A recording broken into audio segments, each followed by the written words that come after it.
You know that feeling, right? You make a snap judgment that just feels right, but later you realize, wow, you were way off.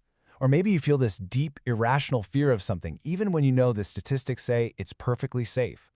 Well, today we're diving into some incredible work by Daniel Kahneman to uncover the two different systems that are driving every single thought you have. And we're going to explore the predictable, sometimes sneaky, mental traps they set for us every single day. So here's the game plan. First, we're going to meet the two main characters running the show inside your mind. Then we'll break down 6 really powerful cognitive biases that shape everything from what you buy at the store to who you decide to trust. Let's jump right in. Okay, to really get this, we've got to go way, way back. I want you to imagine you're one of our earliest ancestors, just trying to survive. So you're out walking with your child, and you see this big, furry creature, a lion. You've never seen one before, so you don't know any better. Maybe you get a little closer, and then the unthinkable happens. The lion attacks and eats your child. It's a brutal, horrific, but unforgettable lesson. Now, fast forward 5 years. You have another child, you're walking, and you spot a lion way off in the distance. What happens this time? You don't think, you don't weigh the pros and cons, you just react. You grab your kid, you run, you hide. And because of that split-second instinct, you both survive. Your brain made a fast, automatic, life-saving connection. But then something else happens. A little while later, a bird flies right over your head. And at that exact same moment, your other child tragically dies from something completely unrelated, like a sudden illness.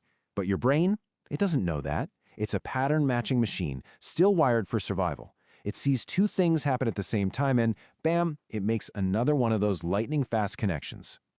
And that little story perfectly explains the two systems running your mind. System 1 is your fast brain. It's automatic, intuitive, emotional. It's what saved you from the lion, but it's also what wrongly blamed the poor bird. It's a survival machine, but it jumps to conclusions. Then there's System 2. That's your slow brain. It's deliberate, logical, and conscious. System 2 is the part that would step back and say, hey, wait a minute. The bird flying over was probably just a tragic coincidence. The problem is, we lean on that fast, gut reaction System 1 all the time, especially when we really need to slow down and use System 2.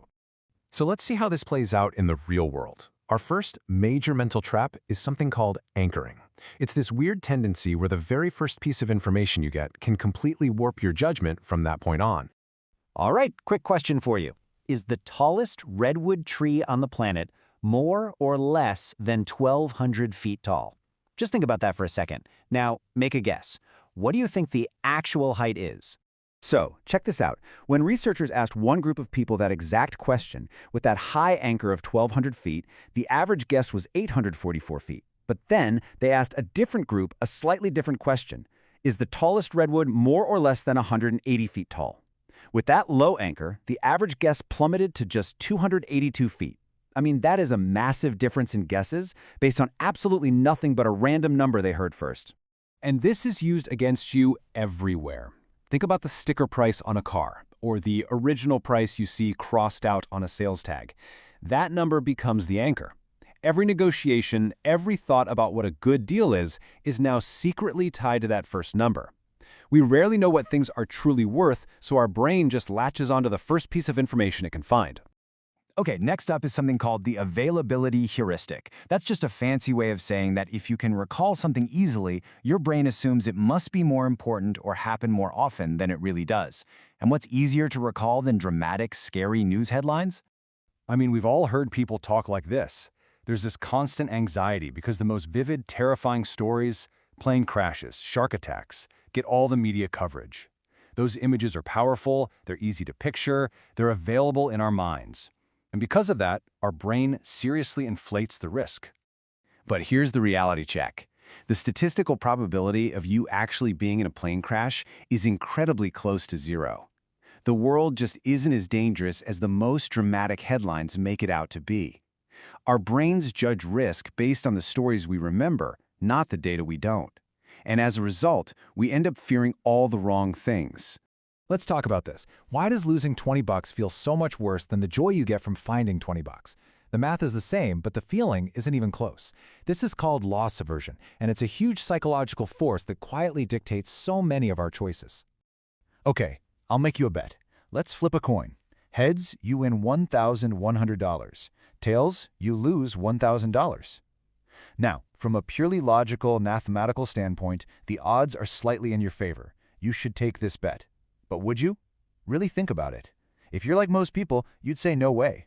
That potential pain of losing $1,000 just looms so much larger than the potential joy of winning a bit more. And you can see how powerful this is in persuasion. If you're trying to convince someone to make a big life change, what's more effective? Talking about all the potential gains, like a better job or more money? Or talking about what they stand to lose, their family, their home, their health? Highlighting the potential for loss is almost always a much stronger motivator. This leads us perfectly into our next bias, framing.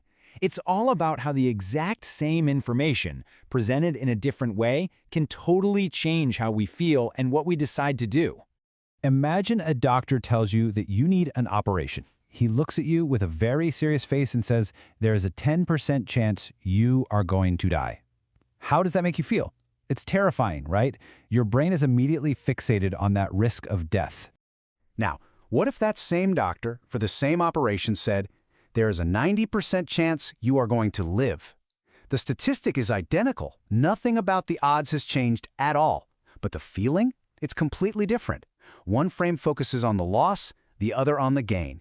And once you start looking for it, you'll see this everywhere, from politics to advertising. And for our final bias, let's talk about the sunk cost trap. You know this one. It's our totally irrational tendency to stick with something, a bad movie, a failing project, a terrible meal, simply because we've already invested time, money, or effort into it. Think about John, who's lost $1,000 playing poker. The rational move is to cut his losses and walk away. But he can't. He keeps playing, trying to win back the money that's already gone. Or think about Jen, who bought a huge bag of candy she knows is unhealthy, but she refuses to throw it away because, well, she paid good money for it. Here's the hard truth. That money or time or effort is already gone. It's a sunk cost. It's in the past, and it should have zero influence on your decision about what to do now. The only question that ever matters is, based on where I am today, what is the best choice moving forward? But we hate the feeling of having wasted something, so we end up making even worse decisions to justify the first one. So, I'll leave you with this.